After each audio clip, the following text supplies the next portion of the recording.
Hello, very good evening.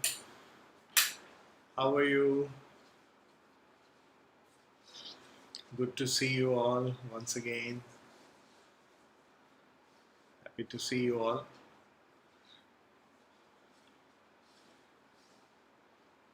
So, hearty welcome.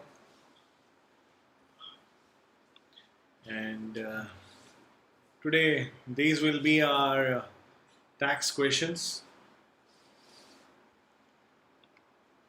The tax questions will be these.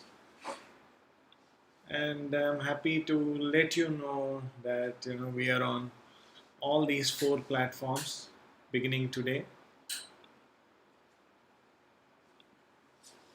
On Facebook, on YouTube, on Twitter, and then Insta. So please like, share, spread the word. And students, hearty welcome once again. We will be learning about adjustments to income.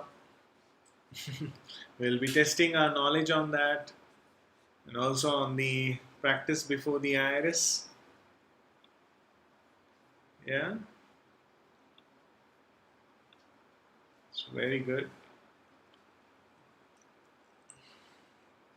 Yeah, please spread the word.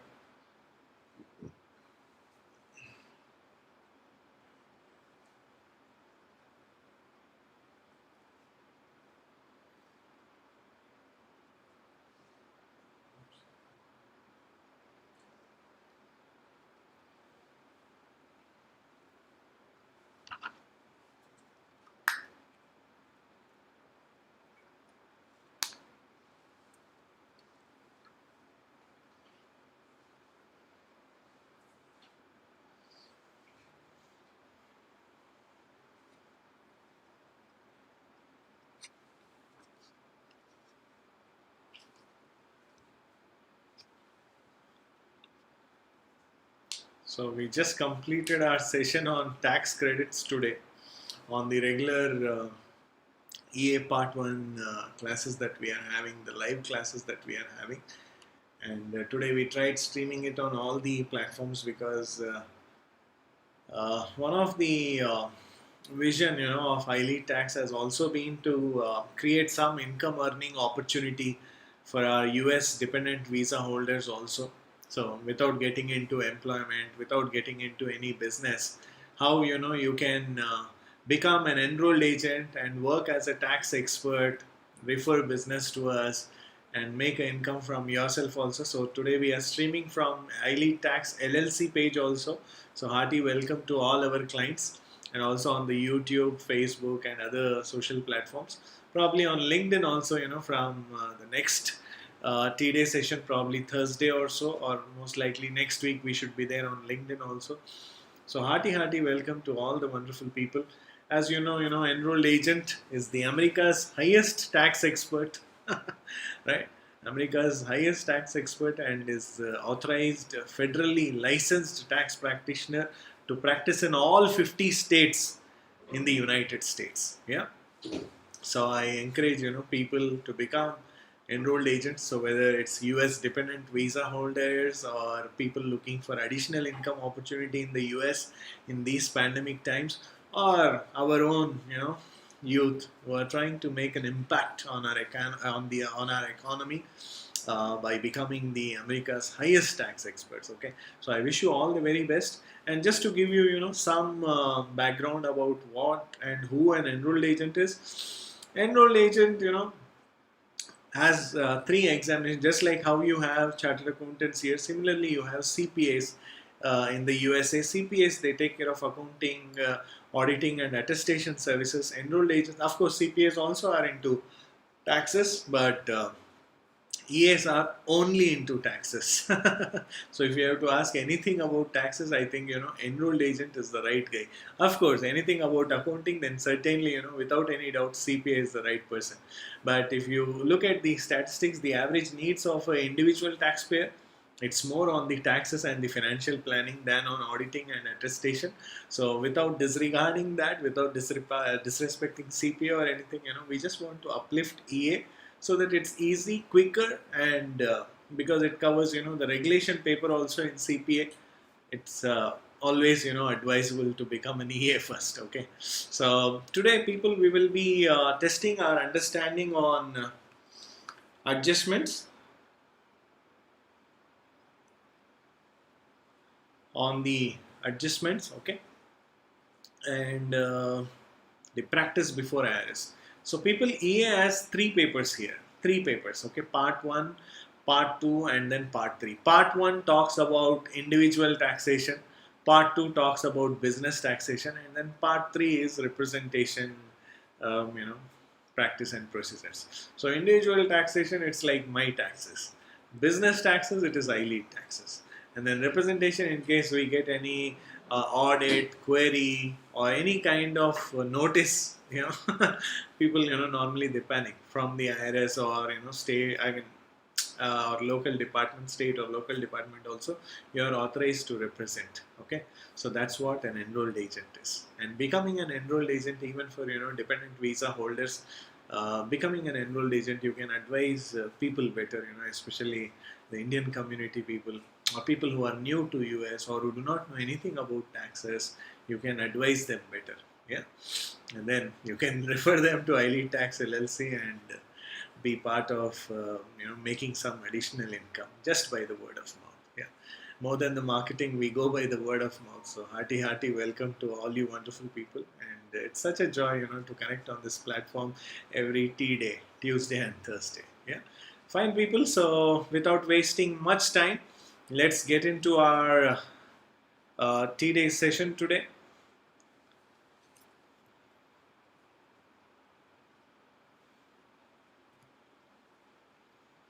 So here are some observations. Okay, just give it a read. Please give it a read.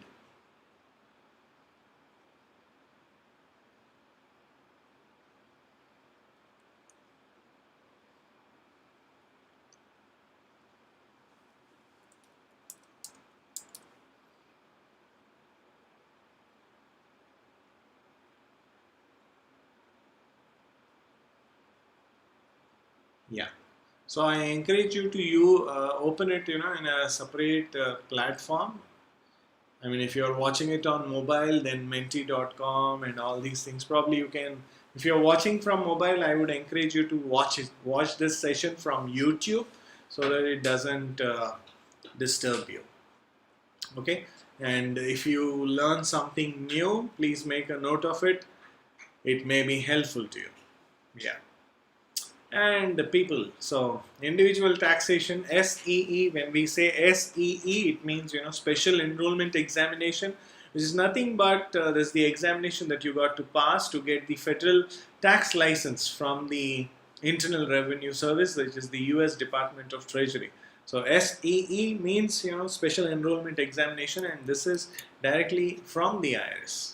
So IRS conducts this examination. So when somebody is saying CSEE, it means it's enrolled agent examination. So even when you go to IRS website, also irs.gov, you type enrolled agent, you will see about the special enrollment examination. And this is something you can write from the Prometric Center only.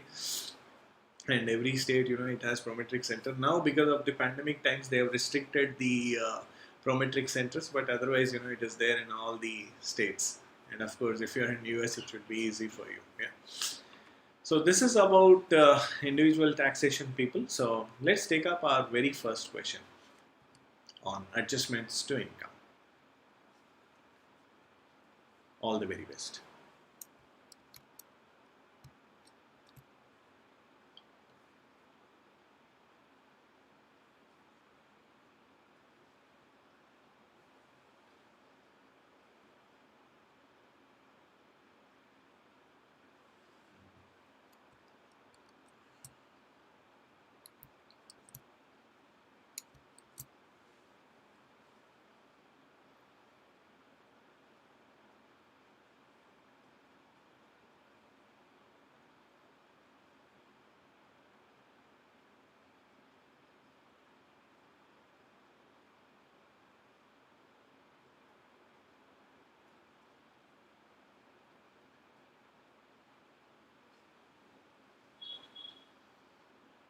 Remember, you have only 2 minutes to answer this question. So it's very important that you answer this question in 2 minutes time.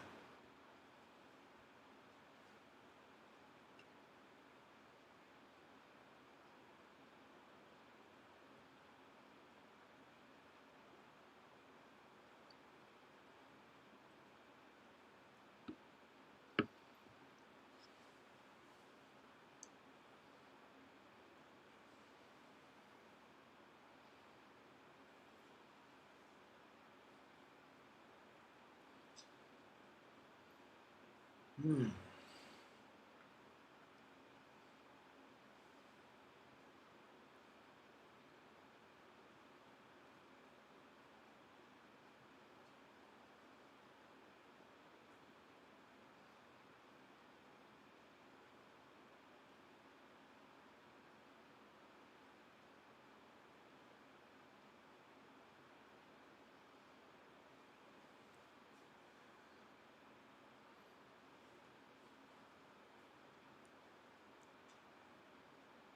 Yeah.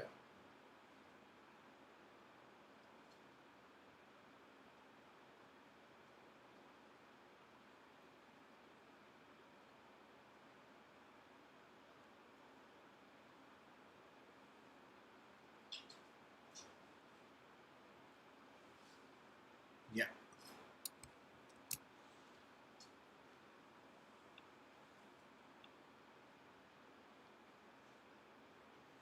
Okay. Let's take a look at this question. So it says John has not lived with his wife for 2 years. For 2 years, so sad. And files his tax return as married filing separately, obviously. For 2019 year, by court order in 2018, he paid her $600 per month as separate maintenance. So sad. Which of the following is true? Okay. True. Okay. So ignore the false. True. As John filed as MFS, he cannot take a deduction. No, there's nothing as such. There's nothing as such. John cannot take a deduction because alimony is a payment under a divorce decree, not separate maintenance. I mean, divorce decree itself includes separate maintenance. So, that is false. Next, John can deduct 7,200 as alimony. It looks like right. Yeah. John can deduct 7,200 as alimony. It looks like right. Then, John will be able to deduct 7,200 as alimony, but should file an amended return for the prior year. I mean, why is an amended return coming into picture? There's no need to amend it. He paid it in 2019, so he'll claim it in 2019. Remember the cash method of accounting, the year in which it is paid, you will claim it in the year in which it is paid. Okay, so C is the right answer.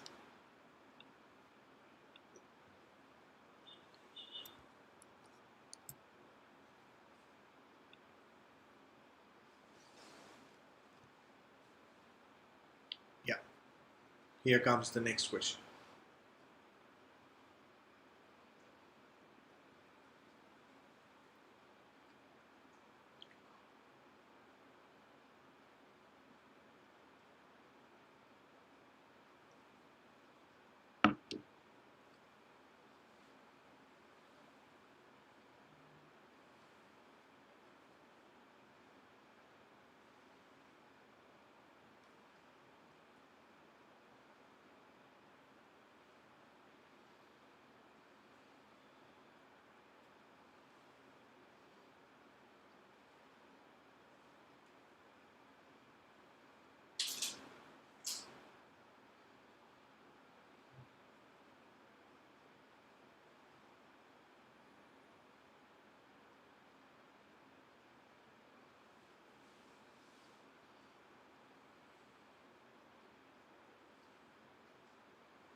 Hmm.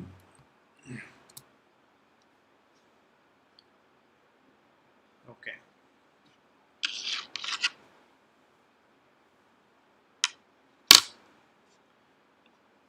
Yeah.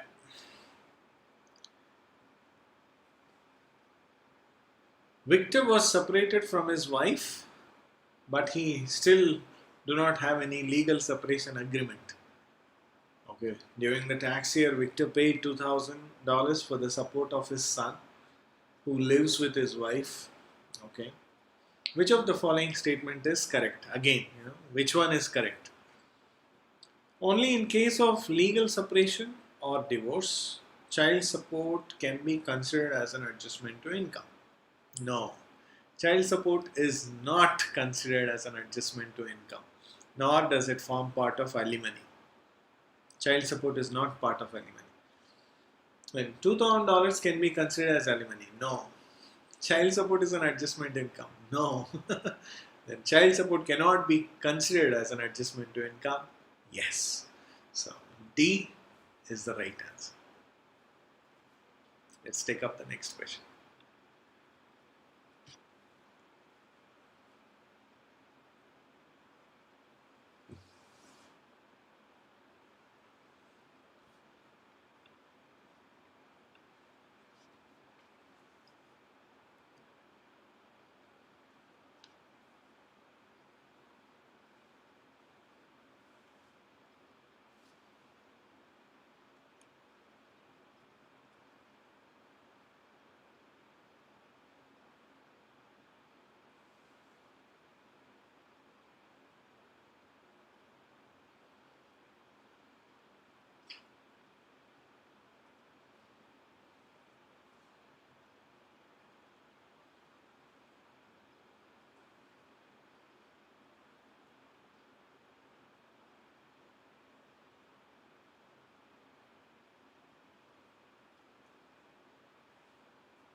Yeah.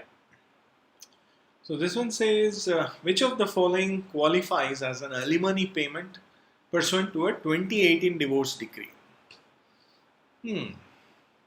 Now from 2019 and 2020, alimony paid and alimony received, they will be ignored.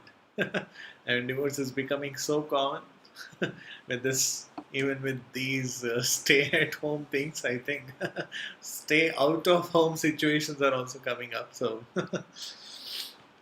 they're not gonna, deduct or tax alimony. So, anyways, so let's look at the options. Child support. Which of the following qualifies as an alimony? So I think I told you child support certainly no. Then all the payments to a jointly owned home mortgage. It's a jointly owned home mortgage. It's a commitment. It is not something that is that you have given, that the taxpayer has given as a gift or settlement to the ex-spouse. No. Next, payments to a third party for spouse medical expenses. For her medical expenses, if he's paying to hospital, or for some treatment to some organization or something, yes, that can be considered as part of, alimony or separate payments. And then non-cash property settlements. No, non-cash property settlement, child support payments, all this community incomes and all, certain things, what we discussed in the class, use of property, all these things, they are not included. So in this case, C is the right answer. Payments to a third party for the spouse medical expenses. C, 3 is the right answer. Let's take up the next question.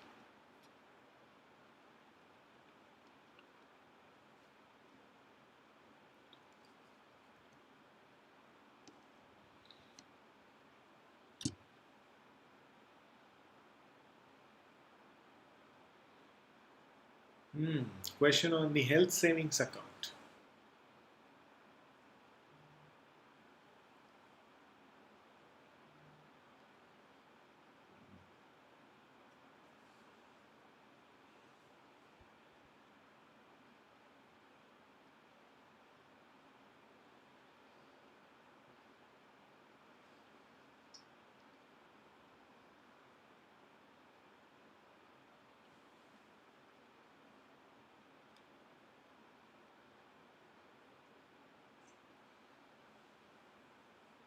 A very easy question. Very good. Good. I am sure people are loving this. Yeah.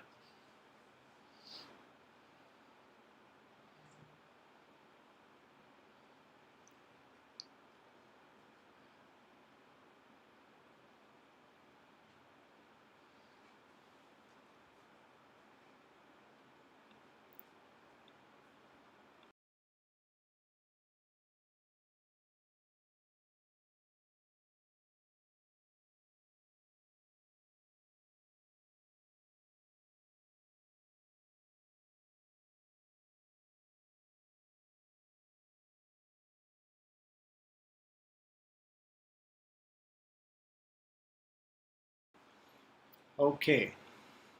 I think this is pretty easy. A penalty for early withdrawal of savings. Early withdrawal of funds from a saving account may be charged when the depositor withdraws funds from an ordinary savings account. When you withdraw funds from an ordinary savings account, why will you be charged a penalty, right? In adjustments to income, we discussed, right? Penalty on early withdrawal of savings is an adjustment to income. And people are adjustments to income are also known as above the line adjustments, right? So from an ordinary savings account, then no. So first one is no. Then before a certain amount of interest accumulates, I mean, interest has got nothing to do with it. I mean, if you've got interest, then it will accumulate. Even if you withdraw it, it doesn't matter. Before the maturity date for a time deposit. Right? Why does penalty on early withdrawal of funds comes? Right in the question you have the answer, right? It's early withdrawal of funds. It's early withdrawal of deposits. Deposits. So definitely, C is the right answer. Any of these choices, no. Looks like these should also be the right answer. Any of these choices, it's so vague, confusing. So, so C is the right answer. Yeah. Let's take up the next question.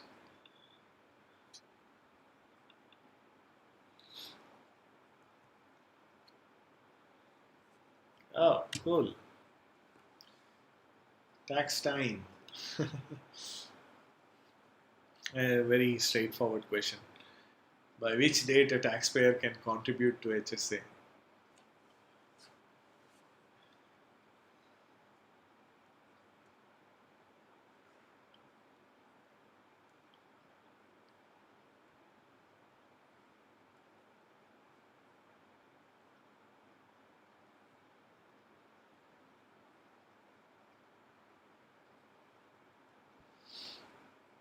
Yeah.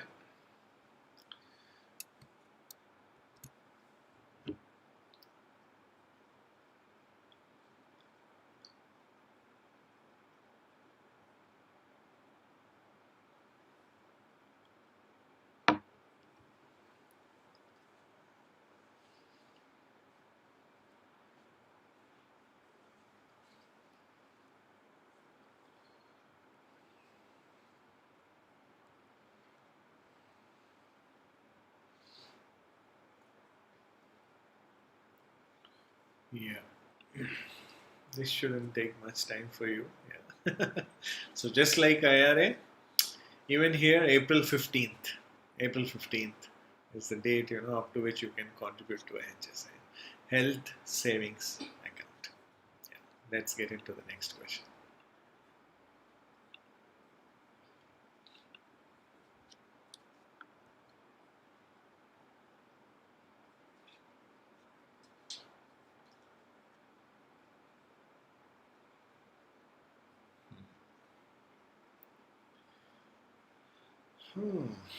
Penalty. Often, people confuse this with IRA, additional tax, 10% additional tax. So what is the answer here?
Yeah.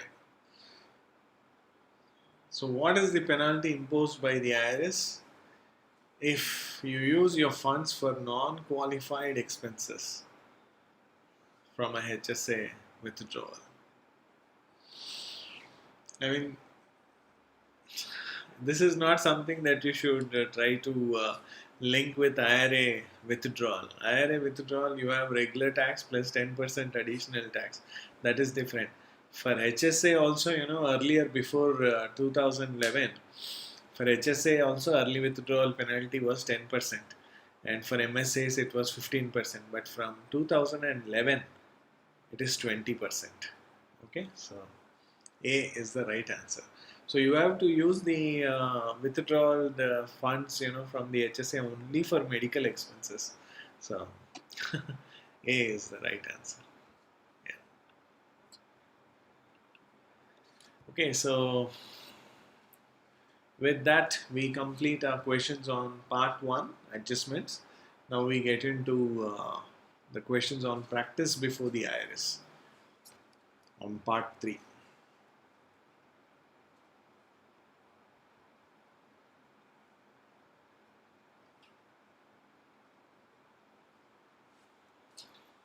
Yeah. Which of the following officers administers the application for enrollment and renewal? Enrollments and renewal. So it's just talking about the administrative functions.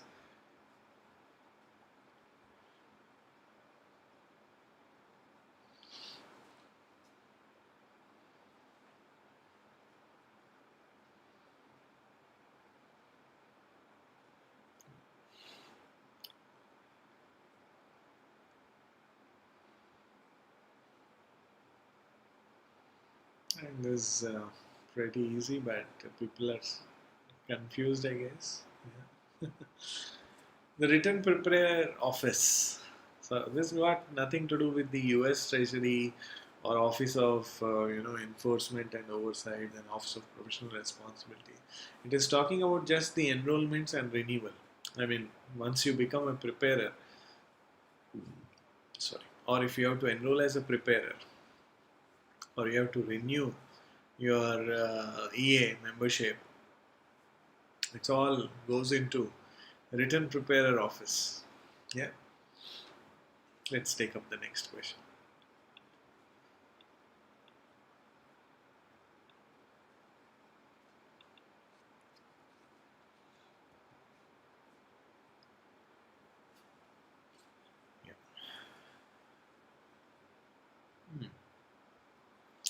Practice. I think you remember that abbreviation CRAP. CRAP.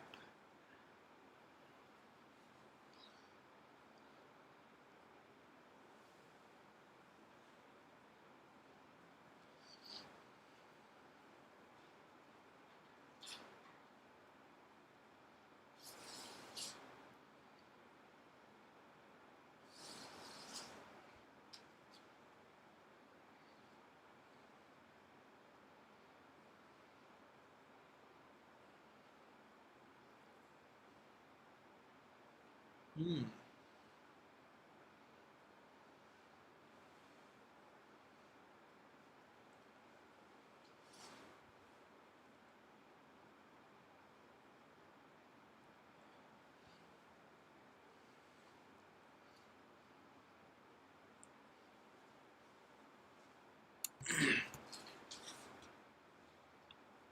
Right. As a practitioner, I think in the third paper, I think I gave you that acronym CRAP. Practice. PRAC. CRAP. Right. Communicating with the IRS, representing the taxpayers, advising the taxpayers, then preparing, and filing the documents, preparing the important documents. Tax return is also a document, right? CRAP, right? Now here also you have CRAP. See, corresponding and communicating with the IRS, yes. Now A here is not advising; it is appearing as a witness for the taxpayer. Appearing as a witness for the taxpayer, should you be a preparer for that? Should you be a practitioner for that? Not necessary. Then preparing and filing documents, yes. Representing a client at conferences, hearings, and meeting, yes. So in this case, the question is practice before the IRS includes all matters connected with the presentation to the IRS, but the practice does not include B, appearing as a witness. Yeah. Very good. Doing very, very well. Let's take up the last question of the day.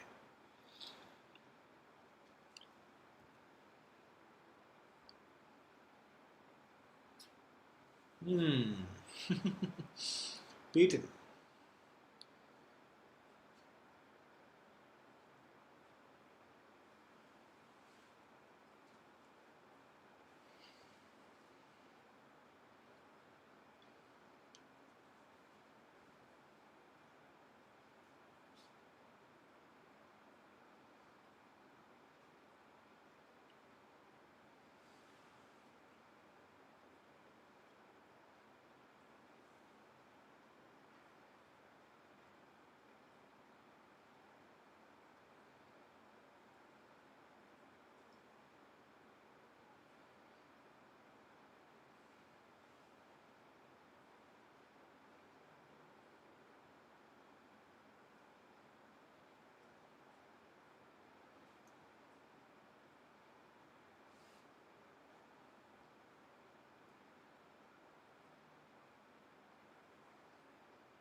Hmm. Okay.